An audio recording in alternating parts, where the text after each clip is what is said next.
What's going on, everybody? Welcome to The Cast with Jake.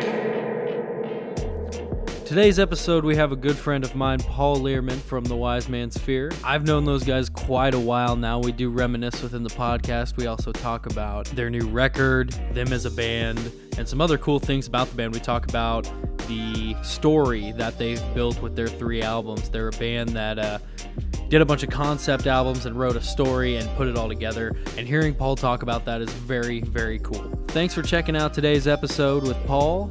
Hope you checked out last week's episode with The Burden to Bear. If you haven't already, hit the subscribe button and the like button. Anyway, this is my talk with Paul Lierman of the Wise Man's Fear.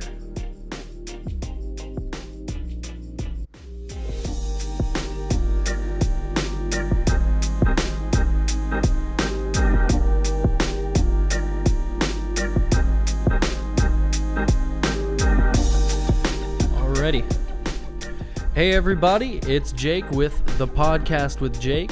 Today with me I have Paul Lierman of the Wise Man's Fear. Paul, go ahead and introduce yourself and tell everybody what you do, some projects you're in, or just a little bit about you. Yeah, man. My name's Paul. I play drums for the Wise Man's Fear and Whalebones, and I'm a video editor. And yeah, that's kind of my life between all that.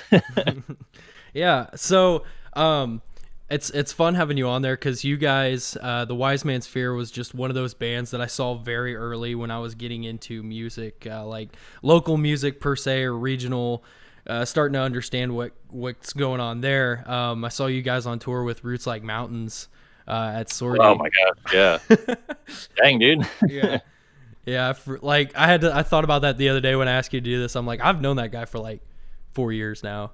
It's been a minute, man.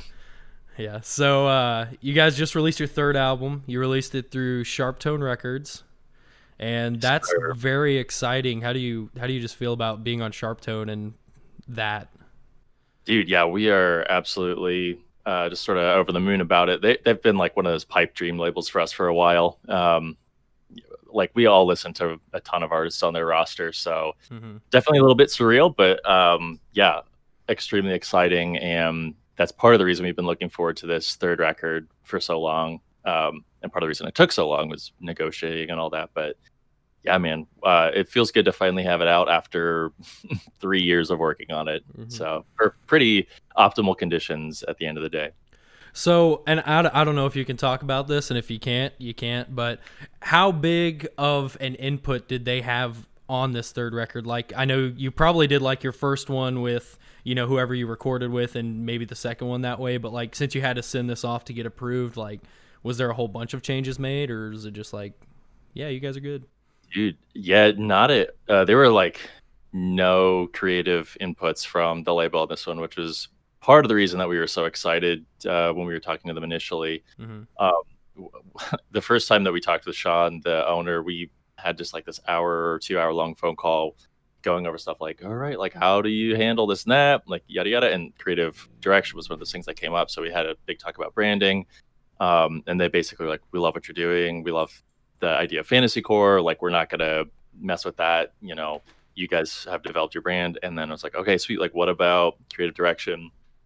And we were about to be heading into the studio, so this was all kind of a conversation that was happening kind of after the ball had started rolling. And I was like, do you want roughs, or how does this work for you guys? He's like, literally just send me the masters when they're done. Like, I don't want to have an earlier version of the song cloud my perception of it. So, they basically just gave us 100% license to write what we wanted to write. And yeah, that was a really like rewarding and sort of trusting feeling that they, placed that recognition of our ability and our brand into us, and they didn't feel like they had to meddle with it.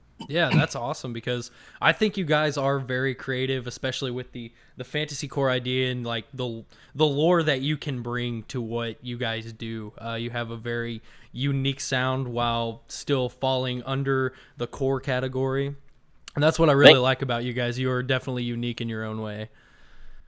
I appreciate that. Yeah, we have sort of like a mantra, not really a mantra, but our sort of guiding philosophy as far as creative decision goes is the most dangerous thing that you can do is to be forgettable. So whenever we if there's ever a decision that we're voting on as a band with regards to keeping something risky in a song or taking a risky direction or whatever the case may be, that's sort of the lens that we evaluate things through. So Right. there was literally a day, back in 2014 or whatever, we were all sitting in Joe's mom's basement that we had the discussion, like, should we call ourselves Fantasycore? Like, are people going to think that's cheesy? And, basically it's like, well, we write metalcore and we talk about it through a fantasy lens. So like, it makes sense. At least it's something that we can't count at this point, like the number of people that have been like, oh, Fantasycore, like, what's that? And, they'll like leave comments on videos or, posts and whatever. And I think it's actually, benefited us in the long term using that branding, but it hasn't benefited us just because it's weird branding. Right. It's something that we were very particular about was like, okay, this actually has to be serving a purpose. And, if it's marketable beyond that, great. But, we're not trying to be a gimmicky band by any means. Right. Yeah. And you guys pull it off to where it's like, that's almost something that would be gimmicky, but like you guys did it well and it worked for you. So like, explain how you came up with that with your whole lore. Why did you go with Fantasycore as your genre? Yeah, good question. I think so. For me, at least, I've always just been a huge super fan of fantasy. So when it came to writing our first record, we kind of had not a last minute, but a sort of at the 5-yard line, we had a pivot in how our lineup was structured so that Joe, our current vocalist, was playing guitar at the time. Tyler was doing like clean vocals and playing bass or piano or something. Like he was multitasking it. And like we had all this crazy stuff going on. But then as we were approaching going in to actually record the record, we made some pivots. Joe went to vocals only. And Tyler went to vocals only as well. And then Nathan and Cody were just, doing the full guitar. And at that time, we didn't even have, like when we started recording that record, we didn't have a bassist yet. So Thomas came into play a little later. But basically, the way that events panned out, I sort of ended up sort of writing the lyrics for the record because, not that we were out of time, but it's like I had an idea for it. And I was like, hey, do you guys mind if I kind of run with this and flesh out this sort of allegory concept for a record? And they're like, yeah, that sounds good, man. Like, they're just, I think, kind of excited to have something down and committed to paper that we could take into the studio. So, right. Yeah, that's kind of how that bit of it started initially. But then from there, we all kind of got hyped writing together and talking together and fleshing out the concept for the world behind this story, because it did really sort of start out as not an isolated story, but it was like written in a vacuum without regard so much for the rest of what could happen. And then after that first record was done, it was like, dang, we should maybe delve more into story arcs from other characters and flesh out the world a little bit and build it up to what it could be. And in college, I was a creative writing minor, so I like there's always sort of like an itch I want to scratch when it comes to storytelling, and that sort of ended up being like a good mode for us. Yeah, that's awesome. So like, was it, because I know that there was like, at the time I remembered I saw you guys when you were like, I'd say a lot smaller than where you are now. And, when I Googled the Wise Man's Sphere, there was a book. Is it related to that at all? Or is it just a story that you created? So the story is unrelated, but the name is sort of a tribute. Okay. The book, The Wise Man's Sphere, in my opinion, is the greatest modern fantasy novel out there right now. Definitely, if you're looking for something to read, I would recommend The Name of the Wind and The Wise Man's Sphere by Patrick Rothfuss. It's just like the new wave of epic high fantasy that sort of stands on the shoulders of Tolkien and then just, does a triple backflip off of those shoulders. It's amazing. Awesome. But yeah, and at the time of the formation of the band, that's like what I was heavy into. And I was in the thick of reading the second book at the time, right when we were scrambling for a name. And so I kind of pitched it to the guys, alongside the concept of like, what if we did fantasy stuff? And if we're going to do fantasy stuff, it would kind of make sense if we, named ourselves after this, modern classic of fantasy.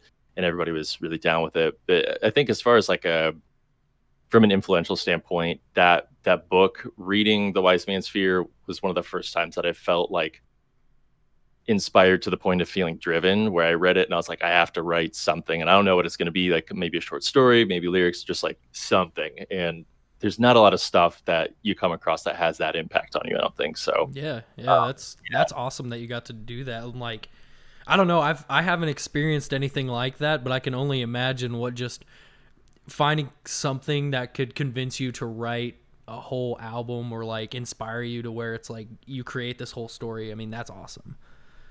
Thank you. Yeah, and it was, it definitely something clicked in terms of um not ambition for the record, but what we were aiming for and what we thought we could accomplish musically. I think we kind of kicked it up a couple notches after approaching it through the lens of a story. And it was a fun position from a writing standpoint to be in. Like all the guys and I, we would be writing these songs and brainstorming. Okay, we know like generally how we want the trajectory of this guy's story arc to go. And so, like, what are some milestones that we can sort of nail down in between points A and B, like the start and end of the record? And then, writing from events that are happening in our lives and then encoding that into characters in this made up universe and trying to bridge the gap between things that are super real and super concurrent in life and things that are totally abstract and extraneous, and try to meet somewhere in the middle to where if you haven't heard of us, you can hear a song and get a little emotional kick out of it and maybe internalize something there lyrically. But if you have heard of us, it's just that extra layer of depth that's fun for the people who are interested in that sort of thing. Yeah, I think that is really fun. So now that I know, because I never knew if it was pertaining to the book or not. So now that I know it isn't, I know you just released a video going over is it the third album? Just the third album? Mm-hmm. So how do all the albums tie together? If you could give a good summary of what happens in those. Sure. Yeah. Sort of 10,000 feet in the air view. You've got Castle in the Clouds, which is, like I mentioned, it started as a standalone allegory that was kind of paralleling Pilgrim's Progress. So you have a man on a search for a castle in the clouds, which is representative for the meaning of life. He's trying to discover the meaning of life. And along the way, each track represents sort of a quintessential human experience. So there's, triumphs, failures, love, loss, everything in between. All 11 tracks are like 11 milestones of humanity. So he's kind of representative of mankind. The castle is representative of the meaning for mankind. And then the second record, The Lost City, is actually a prequel to Castle, sort of pulled a little Star Wars on people, and it tells like the backstory of the villain from Castle in the Clouds, who remains a character sort of throughout the trilogy. And that one took more of an angle of comparing two people who were given almost identical circumstances, but they just reacted differently, and one became a hero and one became a villain. So it's a little examination of nature, nurture, dwells in that corner philosophically. And then the third record then takes place 1,000 years in the future, so way after the first two records, and it's like a new generation's twist on what once happened. So you've got 5 of the greatest warriors in the land, and they're just setting off on a quest, sort of Fellowship of the Ring style, to destroy 5 relics that are from our second record. And then it goes a little bit Journey of the Center of the Earth-esque, because they have to destroy them underground in the Valley of Kings, and the whole record's about them trying to find the valley, because it's this like legendary mythical place in that universe that has sort of been lost to living memory. So, and then at the very end of the record, the last surviving character gets sent through space and time. He sort of makes a deal with the devil, so to speak, and he destroys the relics, but in exchange, he becomes this immortal, indentured servant of the kings that are in the valley. So he then gets propelled back to the first track of the first record, and he's the voice that's dialoguing with the main character at the beginning of that record. Wow, that's awesome. I love that. Like, just the Thanks, whole dude. being able to tie everything together, because I feel like, I don't know, where I fall short and where a lot of bands do fall short is the aspect that sometimes, you don't need just a certain song. You just need like a good story to tell. Some bands and some musicians are just very good at putting out a story, and I think you guys are a great example of that from around here. Just like, you have this awesome lore like about yourselves and what you have, and that's just awesome. Thank you, dude. I appreciate that. And yeah, it definitely is like a two-way street too, because there are other songs that work much better as being like a straightforward in your face jam, and not like highfalutin like weird fairy book story tale, whatever.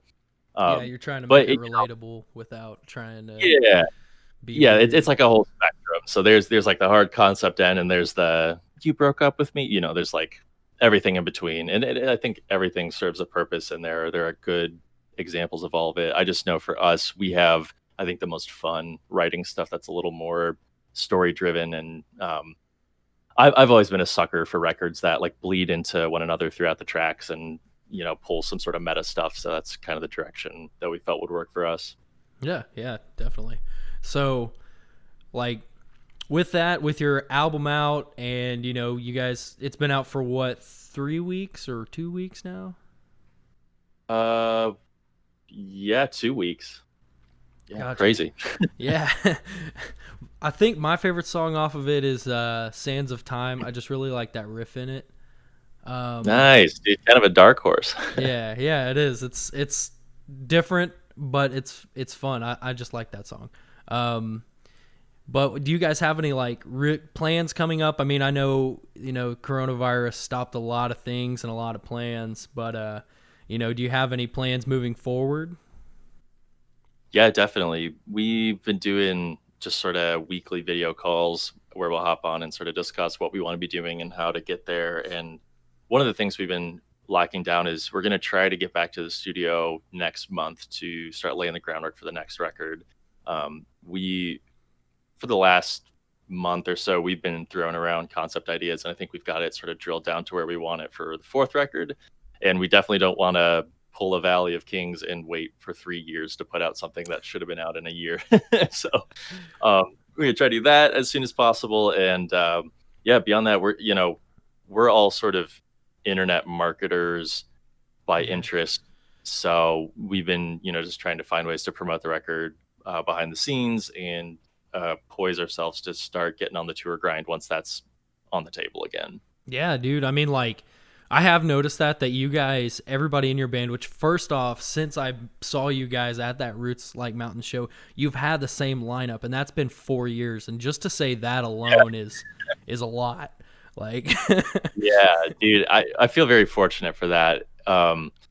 It's funny, like I I could spend a full day just hanging out with any one of the dudes, just like one on one, and it would be awesome. And I yeah, don't think there's like necessarily a ton of bands that are that way. I feel like a lot of them sort of have uh not a I don't know. It's like a chemistry of, well, these two guys are best buds from high school, and like these two guys are good friends, and there's sort of a bridge, but there's like whatever. yeah. Like, We, there hasn't been a chemistry created that just sticks. Like, I get that. Some people just they don't click, but like, yeah, yeah. sometimes people do, sometimes they don't. It's just the way it is. Yeah, and it's, man, we talk about it kind of frequently. Just we feel very fortunate that we're in a band with like other dudes that like are great musicians, obviously, and are super talented creatively, but are also driving each other personally. And if one of us does something like dumb or obnoxious or cocky, like you'll get called out for it immediately, which Yeah, is, I think, a great characteristic in friends. So it's kind of one of those deals where it's like, even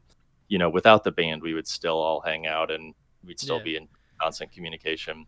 Yeah, dude, that's what I love about being in a band, is because it's damn near a support system. It's a For friendship, sure. it's a brotherhood, it's just It's a something six that you marriage. need. And yeah.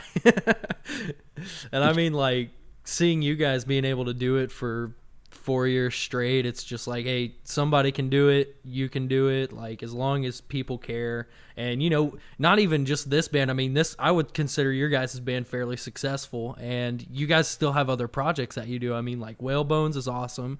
I really really love Nathan's voice. Like, Same. I really do. And Yeah.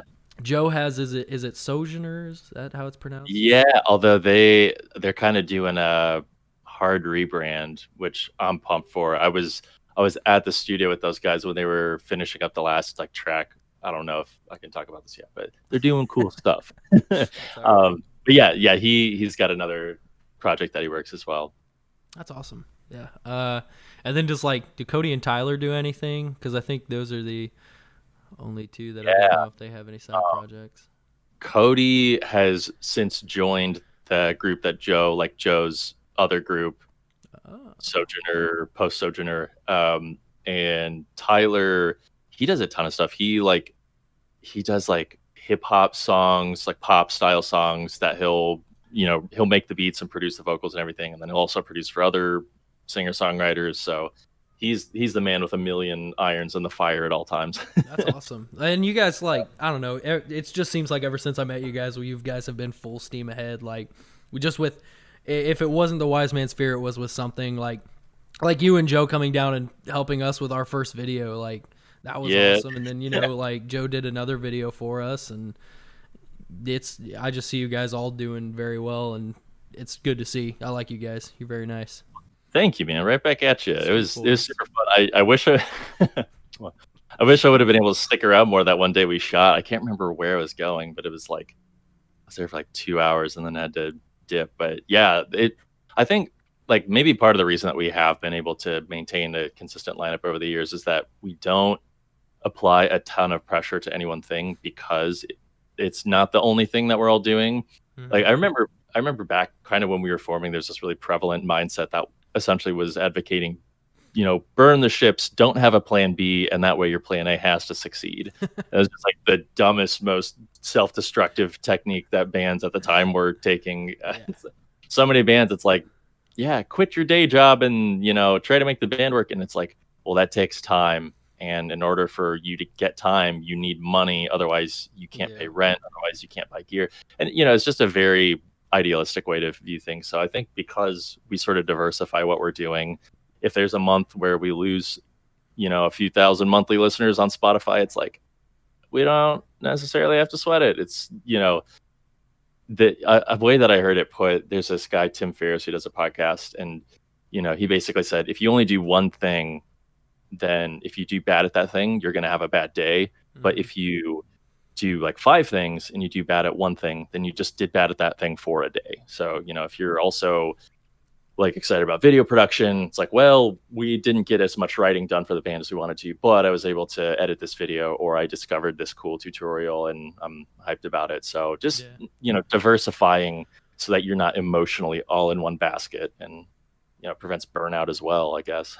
Yeah, definitely. And I've kind of caught on to that, because now that we've been doing this like 4 years, it's just, you need to take a break and kind of focus on something else there for a minute. You just have to. You got to step back, take a breath, and, hey, I need to get successful here, and then I'll come back and take a look at that. So, yeah, and we sort of also had a very disillusioning experience with playing shows, where for the longest time we were trying to play like a show a weekend, and like every show is a good show because it is a show. And it got to a point where it's like, okay, like, we all 5 of us, all 6 of us, depending on the time frame, threw a Saturday into this, and what did we get out of it? Like the same 10 kids showed up in the local scene, and not that it isn't worthwhile, but it comes down to prioritization. And it's like, is it worth spending an entire day for 30 minutes in front of people that have already been exposed to your material? Or, like, what if we all worked a job for 10 hours that day instead and pooled, $1,000 into a promotion that went into a video? It's like, that would have exponentially more effect than playing a show to the same people. So we had to kind of step back emotionally from it. Yeah, which, I mean, that may be the future of what we're going to be doing in music. I mean, right now, think about like how many bands but venues and places that aren't like, having headlining acts, like places, very small places are done, like small venues. Yeah. And that's unfortunate. So it's like, what are we going to do now that we don't have those places where we have like easy access, which they're never, you may not have the best show, but you have a venue to play at, and there might be 5 people there, but you still have a venue to play at. And maybe it's about to turn to this thing where we're mostly doing stuff on the internet, and you might have a show every now and again. It all depends on what happens in the world. Yeah, well, I think the small venues will find a way back, just because like, obviously the pandemic is not a long-term inhibitor to live shows. Like, It's been longer term than people expected, but once it's over, it's going to be over. It's just like, it's like seeing 2008 happen and being like, people will never buy houses again. It's like, eventually they will. Like, people will recover. We'll have a new wave of venue owners that'll come through and buy up those old places for dirt cheap. And honestly, maybe good will come of it with the changing of management and more lean management styles or whatever. But I will agree with that. I think from my perspective, the bands that are doing the best are the ones who are first and foremost super smart with their internet presence. Like it's like the I Prevail effect, where it's like, no offense to them, like I'm not really into their music, it's fine. Right. But I've never heard a song of theirs, so I was like, oh yeah, it's just like, for me personally, that's Yeah, just I my got outlook. you. But I mean, from a marketing standpoint, they were so good at reinvesting in themselves, and they're just like the tip of the iceberg of bands that have really just latched onto the internet as the actual tool that it is. It's just Yeah. unlimited, very very cheap, very very targeted promotion. Yeah, they cuz I remember they did that Blank Space cover and just fucking blew up. Like Yeah, like everybody was like, "Did you hear that cover?" And anybody who like kind of listened to rock music, like, "I heard this metal cover is really good," and like right. send it to you. Yeah, it had insane reach. There was like, I want to say it got like on some talk shows or something, but it's just, they like that song is everywhere. But, it has an interesting effect too, in that it kind of killed pop cover, come ups for bands. Like there Yeah, really haven't been any since then. And I don't think there will be in the same way. I don't either. Finn McKenty did I don't know if you watched the Punk Rock NBA, but I love his channel, dude. it's one of the best. My end goal is to have him on here, but we got a long way to go. But yeah, dude, him just talking about oh shit, I lost my train of thought. What were we talking about? Just the death of like pop covers Death in of metal. pop covers. About how like I remember like the first 4 Punk Ghost Pop albums. I was like, Yeah. this is awesome. This is great. Oh, I fully bought it, and yeah. But I feel like the quality of bands also, like, I feel like when that peaked and when I Prevail did their thing was about the same time, because I feel like a lot of bands now who are new aren't doing anything that's so fantastic that people really want to just drive towards it, because a lot of people who wanted those metal covers. A lot of people who will listen to that cover of Still Fly by The Devil Wears Prada. Like, if you do it right at the right time, it'll work well. But I feel like it's just been done too many times now, and if you don't do it a cool way, it's really corny. Yeah, and you got to really, really reach out of the box, like you were saying. I think part of the reason that Still Fly succeeded and Attack's I Kissed a Girl succeeded, like the reason those worked is because there's very limited access to production compared to today's terms. Yes. Today, like I don't know who I Prevail went to for a producer for that track, but they didn't. If they had the knowledge, they didn't have to go to anybody. And I would say it's probably 30 or 40% of bands now that produce their own material in the box in their bedroom, and that's what you have to compete against. So it's it's way way less of a walled garden from a production standpoint.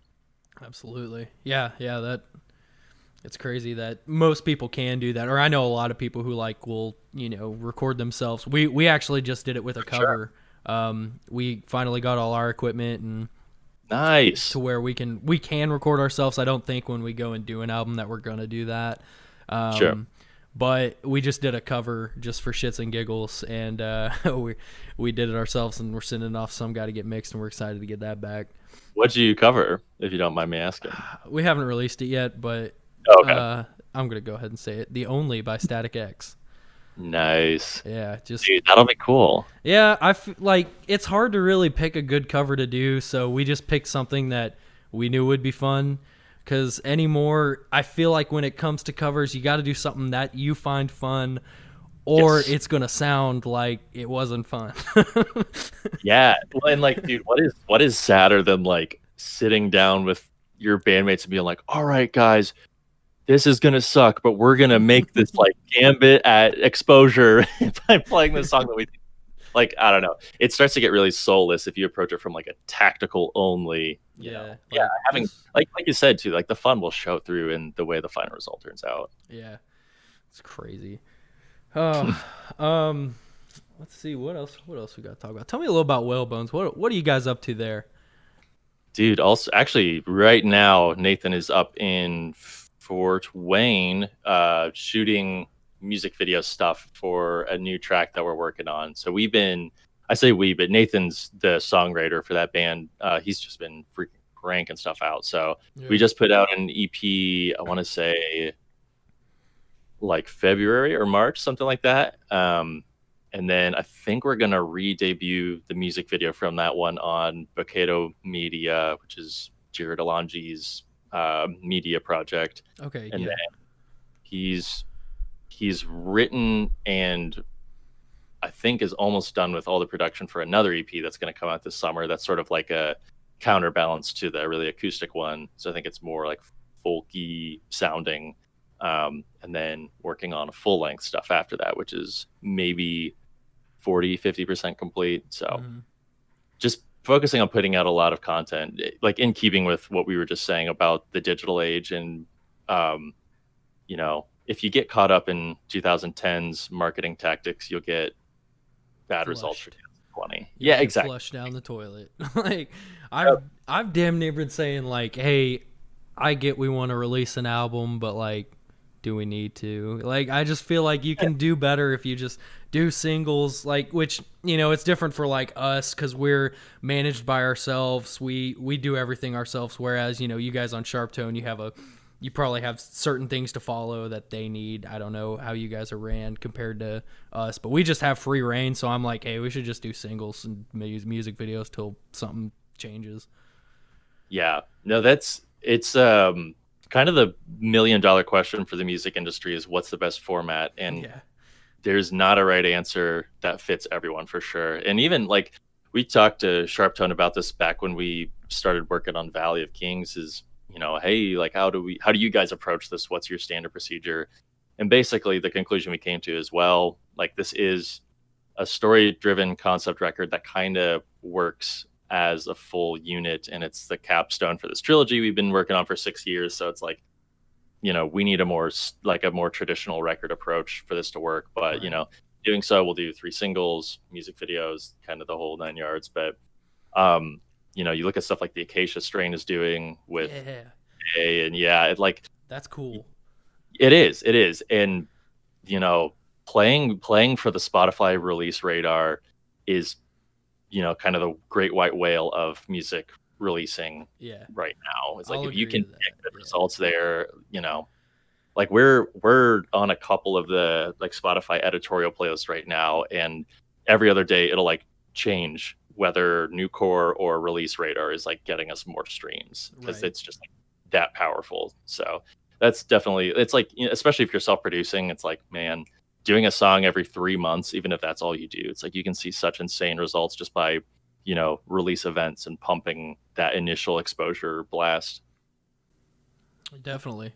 So just a random thought, since you guys were on the road for a bit, you know, I think I saw you guys on one tour, and then I think we ran into you guys a few months later on a different tour that you guys were on just in Nashville.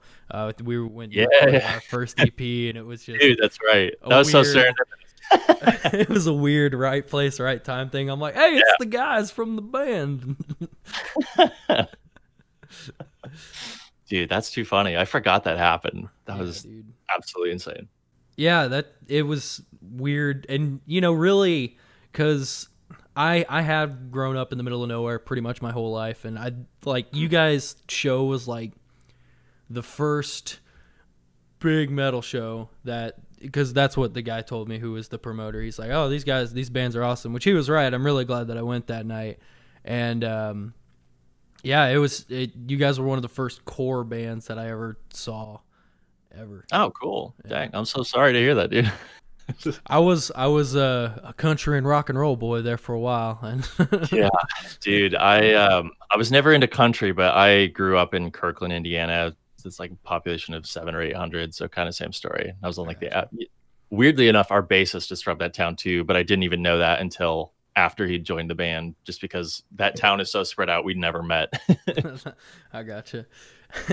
So while you guys were on tour, was there any like just shows that you can remember that was just one of the best shows you've ever had? Or man, I still think to this day, maybe my favorite, it's like the love-hate relationship with this show, but we played the Noblesville Warped Tour date in 2015, and it was like super exciting because I was like, you know, I think that happened on the day our record came out. It was just like the biggest week that we'd ever had as a band. We're like, wow, yeah. We're like practicing every day at Joe's parents' place. Getting all sorts of pumped.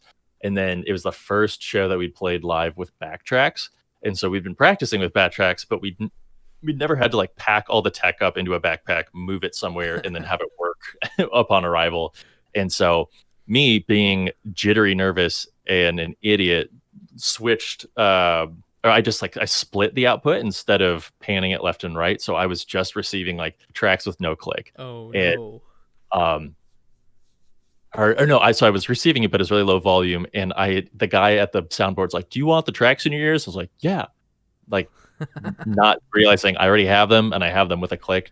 I don't need his mix. So but he was sending me just the straight tracks, and we're playing. I'm like, I can't hear the click very well, and I'm going like tracks up, tracks up. And so he's just bumping these tracks in my ears, and there's no click with them. So I'm just like purely timing based on cues of like the whooshes and reverse snares and all the like fantasy instruments, and it was like just horrifically stressful. But also I got to watch Joe vomit into the stage monitor in the 95-degree heat, so that was a big plus. So was he just like going too hard, or was he just nervous, or a combination of all the above? He, for like the hour beforehand, he's just kind of like pacing and like slamming bottled water to like stay hydrated, but he had just a gallon of water in his stomach when he walked up on stage, and the first song kicked off and he's just going ham, just like jumping and going freaking nuts. And about halfway through his first verse, just puked all over into the grill of the monitor, and then just kept going.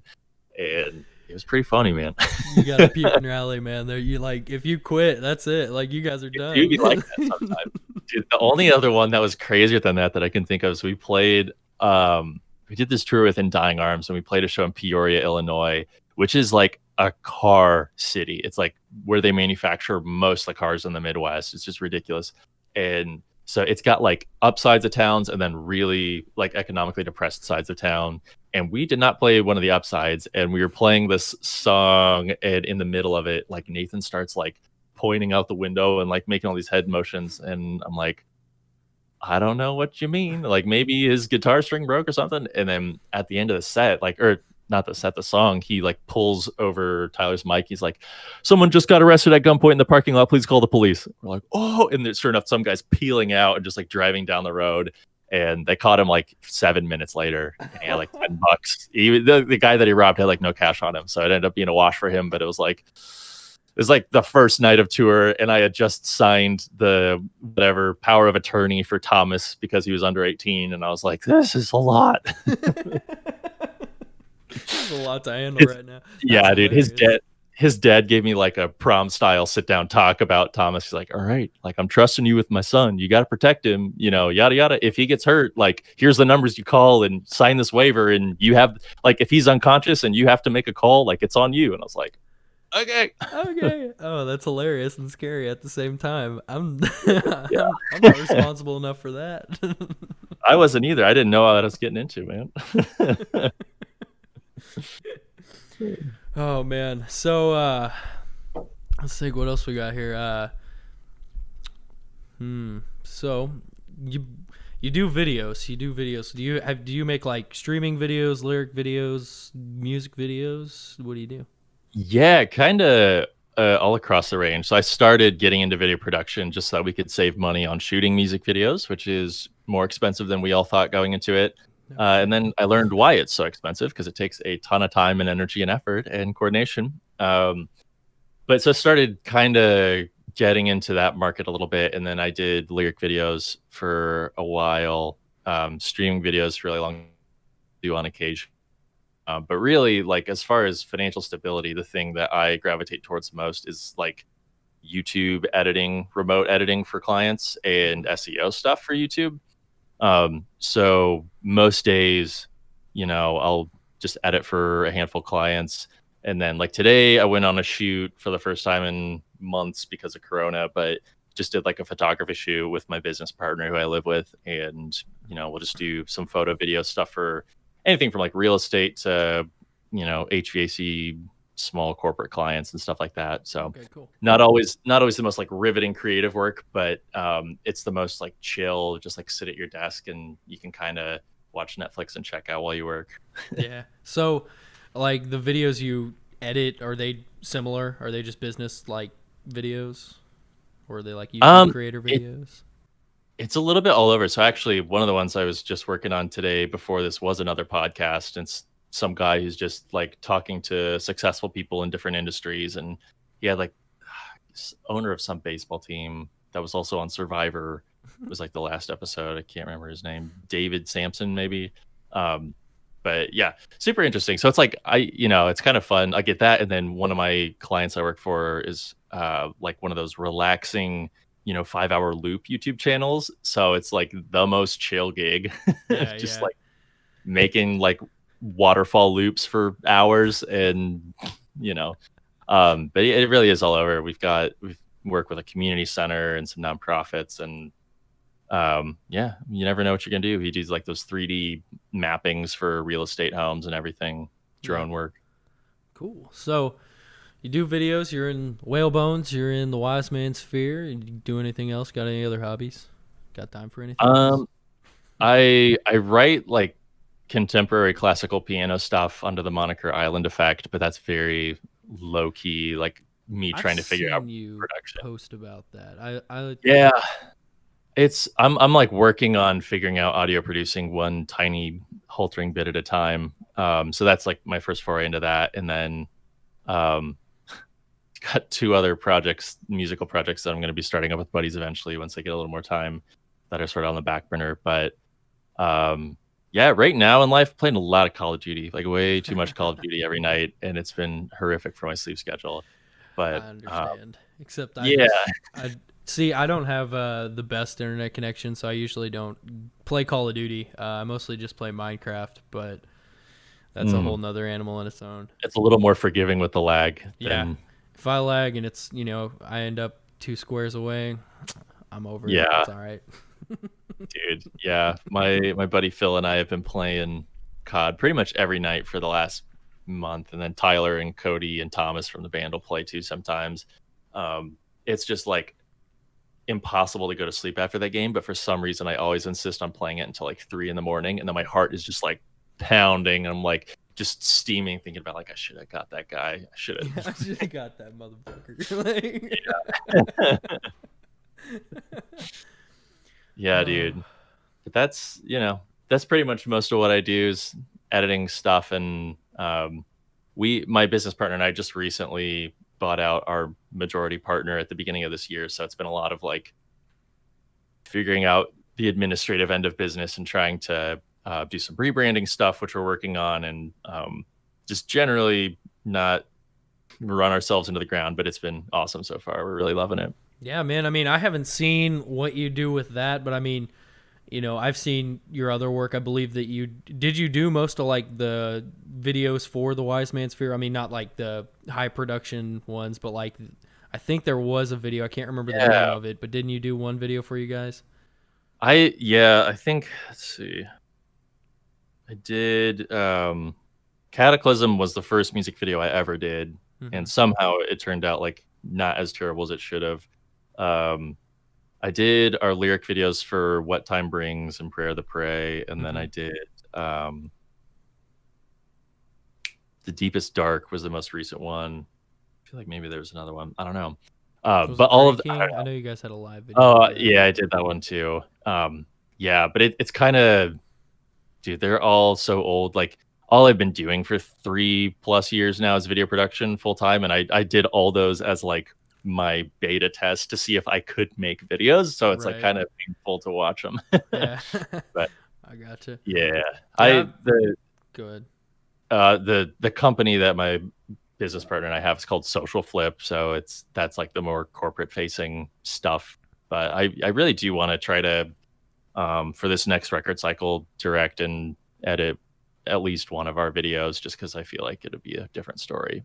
Yeah, and I feel like with how much you guys have invested with what your brand is and how you guys are, I feel like you guys writing a video, because that's kind of what we've done too lately. Is previously we'd tell like the director, hey, this is what we're doing, and I don't know, we're still a younger band in most people's eyes, and it's they kind of just go with what they want. If they're like a high budget director and they have more of a they understand more though, so it makes sense. Right. But I feel like with you guys and how much professionalism you guys have, you could make a video by yourselves and it would be awesome for what you guys are doing. Yeah, I kind of agree, and it's funny. It ended up being for this last record cycle. Like I wrote the like the screenplay for all the videos, and basically told that we had a director up in Grand Rapids. It was like, hey, here's what we need for the Relics of Nihilux. It's a cult thing. There's going to be 5 actors in robes, and they're gathered around these relics, and here's a bunch of stuff from Amazon that I'm going to ship to you. Just like use this for props, and he crushed it. Like visually, Yeah. I love how it came out. Your guys' But video looks awesome for that. thank you. But it ended up like by the end of it was like, okay, well, I did that for that, and then for Firefall, it's like I planned it. I got the actors. I got the choreography. I got them to get choreography going together, and basically everything aside from the shooting and editing and the location. It was like I handled for that video. That and Joe did a lot with the costuming on that one, which was a huge help. But we just at the end of it, we're like, man, like we still put in a lot of work for something that we paid someone else to do. So I feel like on this next cycle, we just want to give it a stab at like, why not sort of have full control over the timeline, over everything. And yeah. I mean, why not? I mean, you guys have everything you need. Yeah, including camera gear now. Yeah. Like starting out, we had like one camera between the 6 of us, and my buddy and I have got sort of a closet of equipment now that we can pull from, which will be very nice. Yeah, absolutely. We're acquiring equipment as we go too. We're just goofy. That's metalcore, man. It's just goofy. Just goofy. Yeah. You're a bit goofing. Oh, well, I think we've almost hit an hour, but I think we're going to wrap this up. Is there anything else you want to talk about before we go, or anything you want to say? Any shout outs you want to give? Oh boy, dude. Yeah, I guess to anyone who's listened to the record, thank you. It's freaking awesome. We were honestly kind of worried. Like the metalcore scene can be really fickle, and all of music can. But we took essentially 3 years away to write and not really play shows. We played a couple, but we were kind of worried that there wouldn't be anybody left when we came back that cared about listening. But the response has just been super, super positive. So yeah, anyone who's listened, thanks. Freaking shout out Connie, Dennis, and Jeff Dennis for letting us practice at their place for years. We are forever in their debt for all the noise that we caused on the late hours of the night. Yeah, dude, I want to hear what you guys are doing. The old Torn Confidence boys. Dude, well, I don't know what we's about to do. We just released our album December, and nice. Yeah, we're just we're gonna take a different direction from that. But we had a drummer switch, and it's you don't realize how much, like, I don't know, drumming input, especially if you're used to a certain style of drumming. And the guy we have, Eddie, he's fantastic. I love Eddie to death, but he definitely writes differently, and it's probably for the best. Our previous drummer loved prog and doing odd things. That was very stuff. Yeah, he really liked that, which was cool. Like, I mean, it got us out of our comfort zone and grew us tremendously, like just learning about prog and trying to understand it and having to deal with different time signatures was just fun, a little grow up thing that we had to do. So now we don't know what the hell's going on, but we're gonna make something worth doing. Good, man. I mean, honestly, it's a skill tree unlock when you have somebody that pushes you out of your comfort zone stylistically, and it sounds like that's what's happening again. So it seems like it can only be positive. Yeah, and like right now, we don't know. We've all been we just got back together the past 3 weeks, and we're all, since we got 3 shows in on our album release, so it was like, okay, we got to stop now, and now we're trying to get back to where we were because we have all these stupid parts, and we're all rusty as shit. Yeah, dude, I've been practicing on this little electronic kit upstairs just so I don't drive my housemates insane. But I just set up the acoustic kit in the basement again and been practicing. I'm like, I need to work out because I am not up to par. Yeah, that's what I'm about to do after this, because lock-in was bad for me. It was just a rough time. Yeah. Quarantine calories don't count, and neither does working out. So it's like, dude, I went in so like bushy-tailed and bright-eyed. He was like, every day I will wake up and run some pull-ups and sit-ups, and I'm gonna be Jason Bourne at the end of this. Reality, you just played a bunch of Call of Duty. I feel that. Like, all my running was virtual, and it shows. I feel that. But hey, man, it was good having you, good talking to you. I'm glad I got to catch up with you. You have always been very nice to me, and I was very happy to do this and get you as a guest on here. Dude, thanks so much for having me. This was awesome. Alrighty, well, you have a good day, and everybody listening at home, thanks for listening, and I hope you enjoyed it. If you haven't checked out The Wise Man's Fear, highly recommend it. I loved their first album, I loved their second album, and I'm starting to love this third one. I just got to listen to it a few times. That's how I learned to love things. Awesome, dude. Alrighty, well, I'll see you later, man. Yeah, stay in touch. I will. I'll definitely contact you, and We'll do some stuff this summer. We'll get the Wise Man's Fear boys and the TC boys doing something goofy. Hell yeah, dude. That'd be sick. Alrighty. Later, Dieter. Later, man.